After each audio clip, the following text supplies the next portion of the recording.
morning, y'all. Facebook thinks I've rotated my phone again, and I haven't, but oh well. So sorry if I'm sideways. I could stand like this, but anyway, let's get down to business. We're gonna do what Facebook wants because they own this platform. I don't.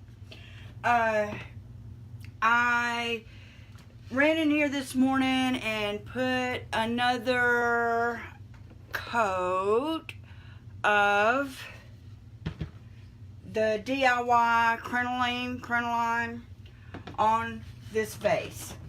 Probably should let it dry longer, but I know this paint, it's dry. Use a lot. This is clay based. That's going to get, if it wasn't already hard as Adobe, the paint finish in 30 days or so would get hard as Adobe anyways. So it has a coat of Dixie Belle Slick Stick because this was a glazed piece. Then now it has 2 coats of DIY crinoline clay-based paint on it. And if you watched yesterday, I added a little on the inside here, just because, even though that's not going to show. And that first coat, and there was no Slick Stick in here because I just wanted to compare. The first coat showed through a whole lot of the tan-ish brown finish. The second coat still shows some, and that was a pretty thick coat that I put on there. So I'm glad I put the primer on to begin with, but it needed it because it was a slick surface. Okay, so now, and you could use, I think Dixie Belle has a matte and a satin and a gloss, and you could use whatever the heck you want to for a finish on here. At this point, I could go ahead and put a clear wax on here if I wanted, but that's not what I want, and I'm going to tell you why, I guess, because I really like Sonia that owns Junk Monkey. I mean, that's one thing, and she has this new banana peel that I really love, and this gives a matte finish, and I want this vase to for sure continue to look matte because I want my room to look a little more vintagey, and I want this to match the furniture. I could put the DIY liquid patina on here. That would give a little bit of a gloss to it, and I don't want a gloss. That's why I'm not using that. I could use the DIY Big Top. Same thing, a little bit of a gloss. Don't want that, so I'm going with this one for the matte. Or I could go ahead and put a clear wax on here. The reason I wouldn't go ahead and use a darker wax, I'm going to use a brown wax on here or a glaze. If somebody comes on here and says, hey girl, I want to see a glaze. Junk Monkey makes one. I've got some. It's brown. It would work. And I could put it on here because I need to try it out anyways. But I was using the brown wax from Dixie Belle on the furniture that I'm going to be painting some on downstairs in a minute. So I wanted it to match, but I will try anything. If y'all want me to try the glaze, I'll try the glaze. But the reason I'm putting a top coat, which you think of being your very last thing on here before I do that, is when you have a very chalky or clay-like finish on your paint, if I was to go directly on here with a dark wax or a dark glaze, it would be near impossible. It would put way too much on here, and it would be near impossible to rub off of the areas that I want to still be mostly the off-white color. And while I want it to be dark in these crevices and over these areas, I don't want it to be dark everywhere. I want it to be mostly light. So by putting either a clear wax or a clear top coat on here before I do that wax, it gives it a base coat, and those will still go in the crevices, but I'll have more control.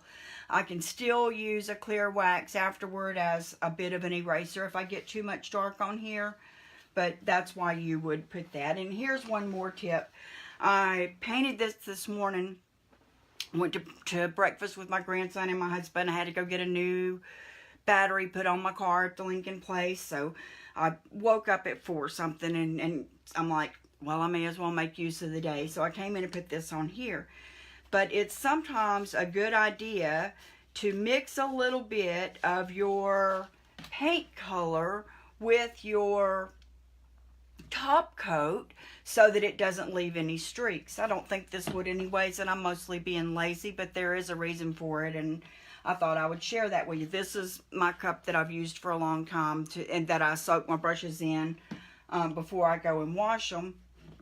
So when I got done this morning with the paint, I just ran in there and chunked my brush in there, and I'm like, well, I'll finish that when we get back from breakfast and getting the car looked at.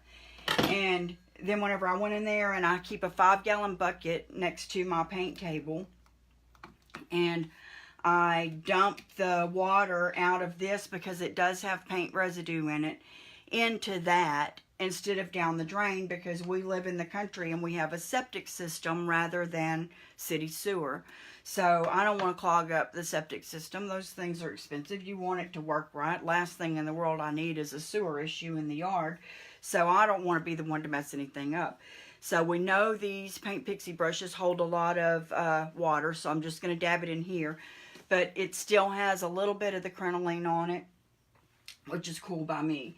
But at this point, I could possibly be contaminating my banana peel, but I ain't going to worry about it. There wasn't much on here. I rinsed most of it out, but you can see on my white rag here, there was still some on it. But that's cool. I'm going for it. I'm a go for it kind of girl. No fear up in these bones.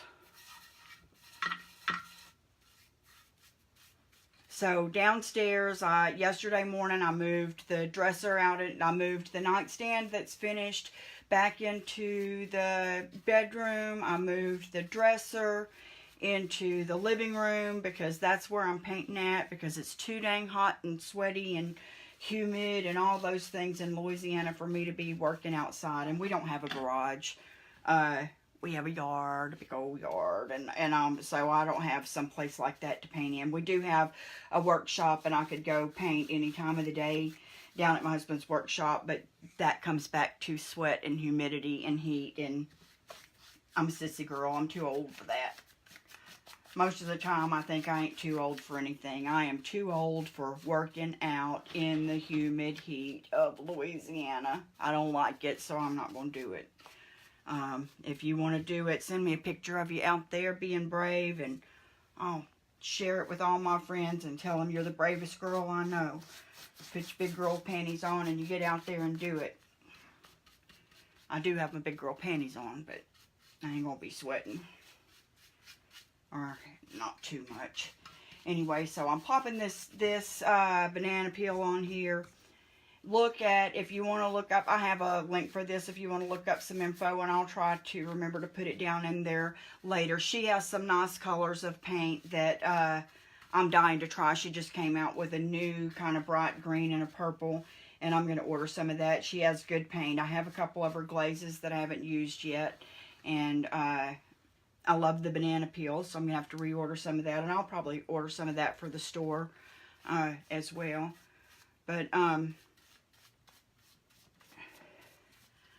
anyway, I'm trying to just get a coat of this most of the place over this to protect it from over darkening my finish later whenever I put either the glaze, which I am making to use. I did get it from Sonia at Junk Monkey as well, or the brown wax, which I'm low of, so it would really make more sense to use the glaze, but I'm so afraid I will, and I'm glad I said it that way, I'm so afraid I will not have it match as well as I want it to the rest of the things in the room if I change. But you know what?